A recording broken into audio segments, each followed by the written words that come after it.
घड़ी सारा कर रही है रात के 9 बजे के और देख रहे हैं आप अपना favourite YouTube channel Pandey ji technical और मैं हूं आपके साथ आपका अपना दोस्त सौरभ ओझा।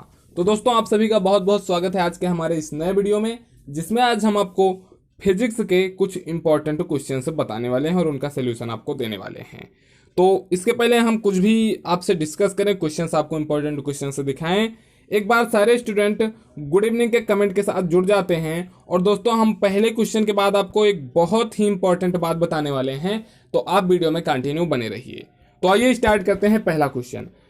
इसमें कहा गया है कि यदि किसी प्रयोग में p बराबर दे दिया गया है आपको a cube b square upon C D, तो p के मान में अधिकतम अनुमेय प्रतिशत त्रुटि क्या होगी, जबकि ए बी सी डी के मापों में प्रतिशत त्रुटि क्रमशः, मतलब ए में प्रतिशत त्रुटि आपका 1 है, बी में 2 है, सी में आपका 3 है और डी में प्रतिशत त्रुटि आपको 4 दे रखा है।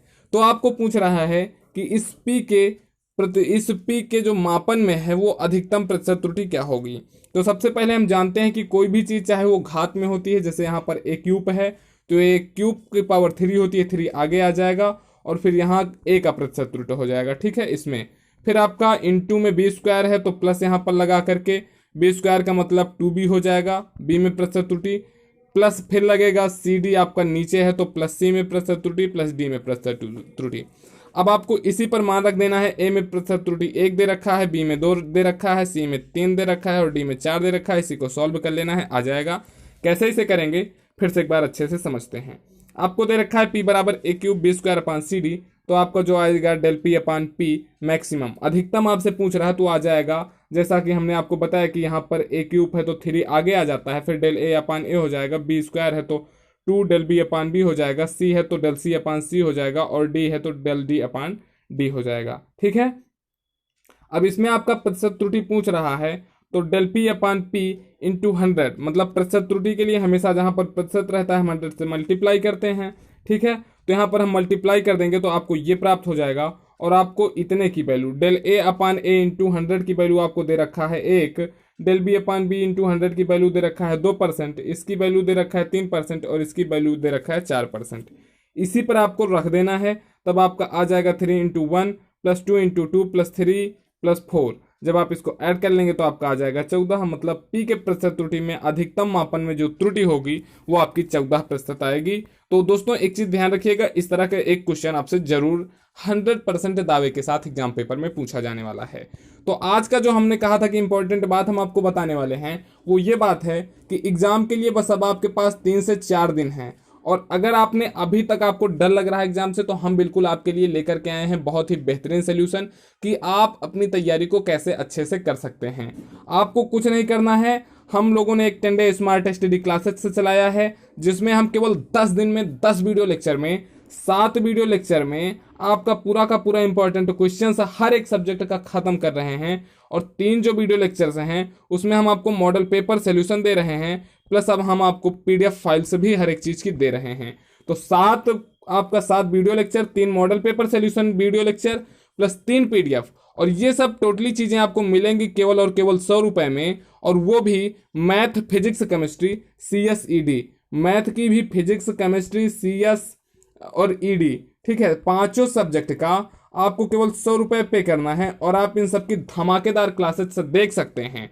तो अगर आप भी इंटरेस्टेड हैं तो आपको फटाक से प्ले स्टोर पे जाना होगा, वहां पांडे जी टेक्निकल लिखना होगा और पांडे जी टेक्निकल ऐप हमारा डाउनलोड करना पड़ेगा, या फिर आप नीचे डिस्क्रिप्शन में चले जाएं, वहां भी आपको पांडे जी टेक्निकल ऐप की लिंक मिल जाएगी, आप उसे डाउनलोड कर सकते हैं। और वहीं डिस्क्रिप्शन में आपको हमारा और पांडे जी का हेल्पलाइन नंबर मिल जाएगा, सौरभ जी और पांडे जी लिख करके आप दोनों में से किसी भी नंबर पर कांटेक्ट कर सकते हैं और ये वहां पर जानकारी ले सकते हैं कि आप ऐप में कैसे जुड़ेंगे।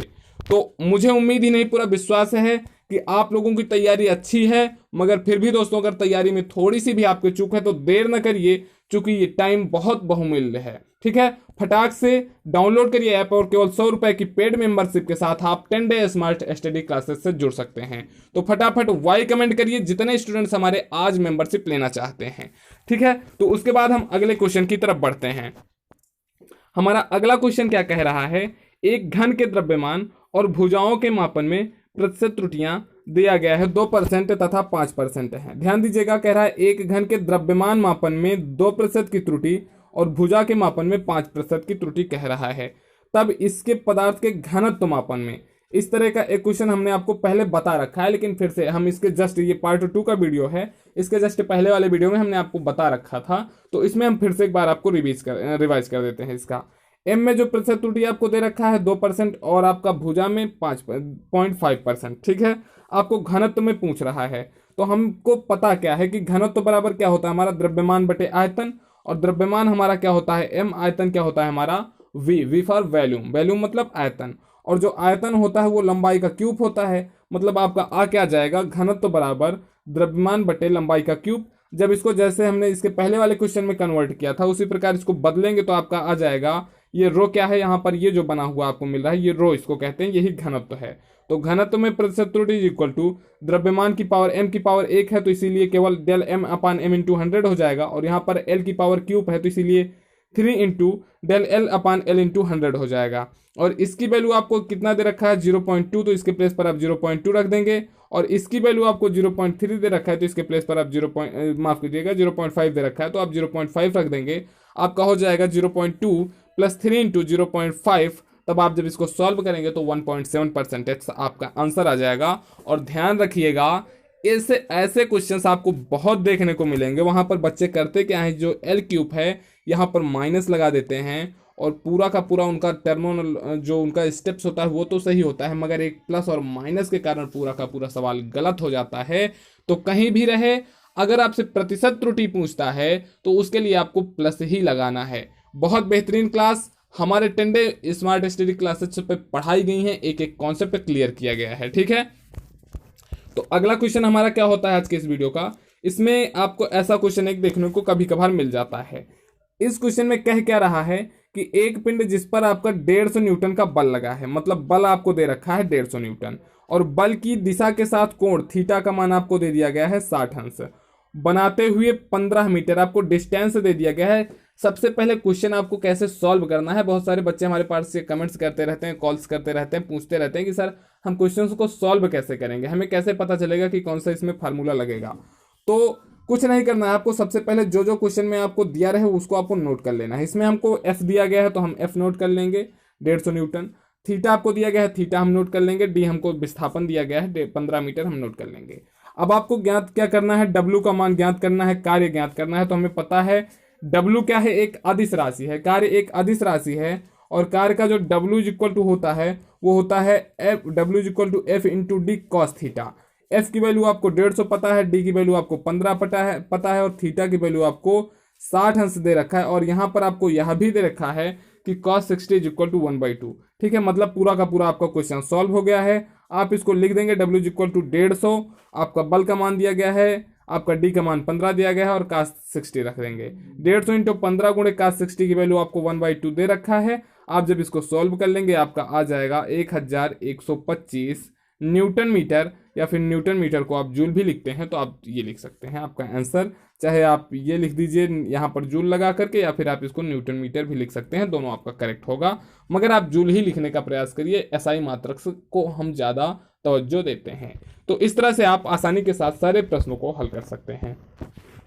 फिर हमारा अगला क्वेश्चन क्या होता है, ये सदिश और अदिश वेक्टर चैप्टर से हमने इसको उठाया है आपके लिए, वेक्टर एंड स्केलर क्वांटिटी से। तो सबसे पहले इसमें ये एक क्वेश्चन फिक्स है, आप 100% मान के चलिए कि यह पूछेगा सदिश और अदिश राशियों में अंतर, या तो पूछेगा या तो आपको कुछ राशियां दे देगा और उसमें पूछेगा कि इनमें से कौन सी राशियां सदिश हैं और कौन सी राशियां अदिश हैं। तो सदिश और अदिश राशियों में अंतर क्या होता है, सदिश राशियां वह राशियां होती हैं जिनमें परिमाण के साथ साथ दिशा भी होती है। वे राशियां जिनमें परिमाण के साथ साथ दिशा भी होती हैं सदिश राशियां कहलाती हैं, और वे राशियां जिनमें केवल और केवल परिमाण होता है, दिशा नहीं होती है, वे राशियां आपकी अदिश राशियां कहलाती हैं। बस यही इन दोनों का डिफरेंस है। अब आपको फिर अगला क्वेश्चन दिया गया है, दाब और बल में कौन सा सदिश है और कौन सा अदिश है। ऐसा आपको एक क्वेश्चन जरूर देखने को मिलेगा, या तो आपको ये पूछेगा या तो ये पूछेगा। अब जरूरी नहीं यहाँ पर दाब और बल ही पूछ लेगा, यहाँ पर आपको कुछ भी पूछ सकता है। आपसे कह देगा कि निम्न में से कौन सा सदिश है कौन सा अदिश, आप उसको अलग करिए, और आपको 4-5 राशियां दे देगा। जैसे आपको बल दे सकता है, विस्थापन दे सकता है, वर्क दे सकता है, और आपसे कहेगा कि कौन कौन सी सदिश है कौन कौन सी अदिश है, तब उसको आपको अलग करना है, ठीक है, तो बहुत ही आसानी से आप इसको कर सकते हैं। हमें पता है कि इसमें बल क्या है, सदिश राशि होती है, और दाब क्या होता है, हमारा अदिश राशि होती है। आपका क्वेश्चन जो है यहीं पर सॉल्व हो जाता है। ठीक है, तो किसी प्रकार की प्रॉब्लम है अगर आपको math, physics, chemistry, communication skill और इंजीनियरिंग ड्राइंग में, तो फटाक से नीचे डिस्क्रिप्शन में जाइए, हमारी मेंबरशिप प्लान से फटाक से जुड़ जाइए और हमें कांटेक्ट कर सकते हैं आप। फिर अगला क्वेश्चन, जैसा कि हमने आपको दूसरे क्वेश्चन के टाइम ही बताया था कि आपको कुछ राशियां दे देगा और कहेगा इसमें से आप सदिश और अदिश राशियों की पहचान करिए। तो चलिए एक हमारी एडवाइस आप लिख लीजिए कि आपको कम से कम 15 जो इंपॉर्टेंट राशियां हैं जिनको हम मोस्टली यूज करते हैं, बहुत ज़्यादा यूज से जिनका हम करते हैं, उनको आपको देख लेना है कि कौन कौन सी सदिश होती हैं और कौन कौन सी अदिश, और उनका विभाजन कैसे किया जाता है यह भी आपको देख लेना है।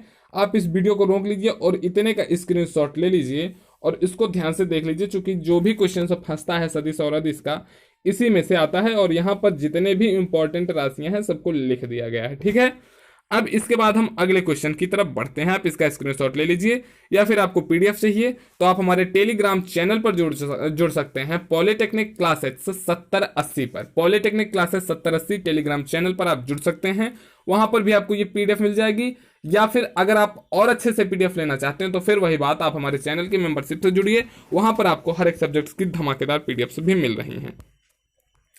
अगला क्वेश्चन आपको 2016 में आया हुआ क्वेश्चन है और बहुत बार ये क्वेश्चन रिपीट हुआ है कि एक कण एल लंबाई के धागे से बांधकर ऊर्ध्वाधर तल में घुमाया जाता है जबकि इसका दूसरा सिरा स्थिर है। कण को कितना क्षैतिज वेग दिया जाए कि वह ऊर्ध्वाधर वृत्त में घूम सके। ये इंपॉर्टेंट पड़ जाता है, इस पर आपको न्यूमेरिकल्स भी देखने को मिलता है और कभी कभी यही थ्योरी पूछ लेता है। ठीक है, तो उसको घुमाने के लिए जो आपको चाहिए होता है न्यूनतम बल, वो होता है V = रूट के अंदर GL। किसी भी आपको एल लंबाई के किसी एक डोरी के लिए जिसको हमको ऊर्ध्वाधर दिशा में घुमाना है, उसके लिए आवश्यक जो बल होगा वो होता है V = रूट के अंदर GL। न्यूनतम बल यही होता है। ठीक है, अब केंद्रीय बल का एक उदाहरण आपको देना है कि केंद्रीय बल क्या है। तो केंद्रीय बल दो प्रकार के होते हैं, अभिकेंद्रीय और अपकेंद्रीय।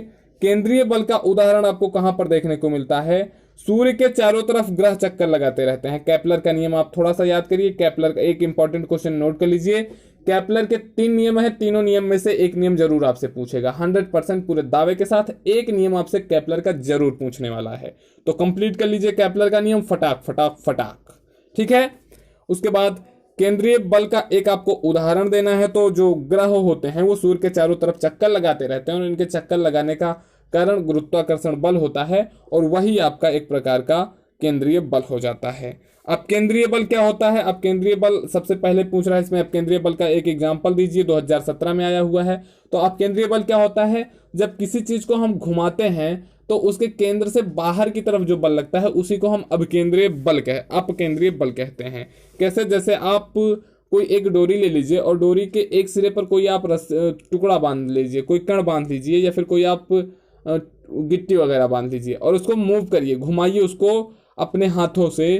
तब आप जब उसको छोड़ देते हैं अचानक से तो आप देखते हैं कि वो दूर भाग जाता है। ठीक है, ऐसे आपको उसको घुमाएंगे तो जब आप उसको अचानक छोड़ देंगे तो देखेंगे आप वो दूर भाग जाता है। तो वो अब केंद्रीय बल का एक एग्जाम्पल है।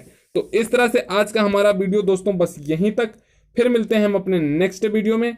तब तक के लिए दोस्तों नमस्कार, जय हिंद, जय भारत। दीजिए अपने दोस्त सौरभ ओझा को इजाजत और आप अपने पेपर की तैयारी में धमाकेदार तरीके से लगे रहिए। नमस्कार।